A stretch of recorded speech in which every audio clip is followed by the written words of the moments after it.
दोस्तों, पिछले एक साल से चांदी सोने से तेज भाग रही है, लेकिन बड़ा सवाल ये है कि आजकल चांदी अचानक इतना महंगा क्यों हो रहा है। कि सोने और चांदी पूरी कीमत। चांदी को लेकर एक बड़ी खबर सामने आ रही है। गोल्ड से तेज हुई चांदी की रफ्तार।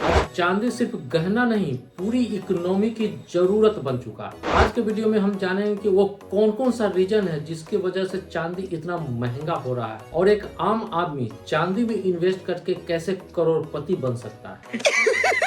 पैसा ही पैसा होगा। बीते एक साल में अगर किसी धातु ने चौंकाया है तो वो है चांदी। गरीबों का सोना कहे जाने वाला चांदी पिछले एक साल में 180% की जबरदस्त छलांग लगाई है, जिससे कि पूरी इंडस्ट्री, इन्वेस्टर और पॉलिसी मेकर तीनों को ध्यान को आकर्षित किया है। अब बात करते हैं कि किन वजहों से चांदी इतना महंगा हो रहा है। पहला रीजन, ग्रीन एनर्जी में इसका काफी यूजेज हो रहा है। पहले के जमाने में चांदी का इस्तेमाल सिर्फ आभूषण या बर्तन बनाने में होता था, लेकिन आज के दिन में इलेक्ट्रिक व्हीकल से लेकर के सोलर पैनल तक चांदी का यूज होता है। तो जैसे जैसे ग्रीन एनर्जी डेवलप कर रहा है, वैसे वैसे चांदी की खपत भी बढ़ रही है। आज के दिन में इलेक्ट्रिक व्हीकल के बैटरी में चांदी का यूज होता है और सोलर पैनल में भी चांदी की कोटिंग होती है, जिससे की खपत काफी बढ़ गई है। इससे रेट काफी ऊपर बढ़ रहा है। दूसरा वजह है कि डिमांड बढ़ी और आपूर्ति घट गया। ये भी एक रीजन होता है किसी भी चीज का रेट को बढ़ने। पिछले कुछ वर्षों में सिल्वर का खनन काफी कम गया है। वर्ल्ड सिल्वर रिपोर्ट की ताजा रिपोर्ट के अनुसार 2015 में चांदी का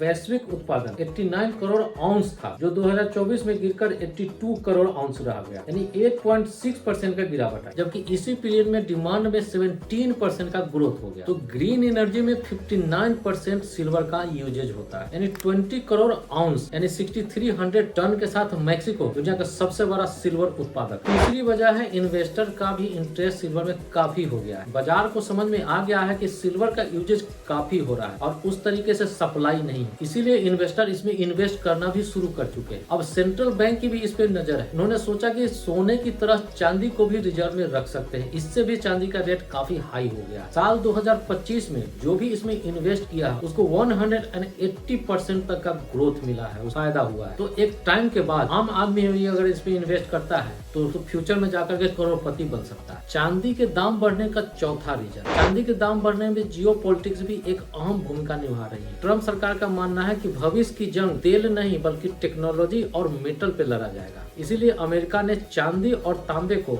रेयरेस्ट मेटल के कैटेगरी में डाला है। उधर चाइना भी सिल्वर के एक्सपोर्ट पे सख्ती बरत रहा है, इससे भी सिल्वर की कीमत बढ़ गई है। चांदी का यूज टेक्नोलॉजी में भी काफी हाई लेवल पे हो रहा है। सोलर एनर्जी में चांदी का यूज बहुत होता है, उसके पैनल में सिल्वर का ही पेस्टिंग किया जाता है। चांदी में सूरज की रोशनी से उत्पन्न होने वाले इलेक्ट्रॉन को कम हानि के साथ फ्लो करने की क्षमता होती है। एक सोलर पैनल में कम से कम 15 से 20 ग्राम सिल्वर का यूज होता है। दूसरी तरफ ईवी यानी इलेक्ट्रिक व्हीकल में भी सिल्वर का यूज होता है। एक इलेक्ट्रिकल व्हीकल में कम से कम 25 ग्राम सिल्वर का यूज होता है। Battery, wiring, power electronics, control unit और चार्जिंग स्टेशन में भी सिल्वर का यूज होता है। ईवी के बढ़ जाने से सिल्वर का भी डिमांड काफी बढ़ गया। एआई डेटा सेंटर के लिए भी चांदी बहुत जरूरी है। डिजिटल इकोनॉमी में सेमीकंडक्टर, 5G नेटवर्क और डेटा सेंटर, इन सभी में चांदी का एक अहम भूमिका होता है। एआई पे आधारित hyper scale data centre, fast, stagnant और एनर्जी एफिशिएंट कनेक्टिविटी चाहिए, इसमें भी सिल्वर जरूरी है। चांदी का महंगा होने के और भी बहुत सारे रीजन हो सकते हैं, लेकिन मेन रीजन ये है। और आपके पास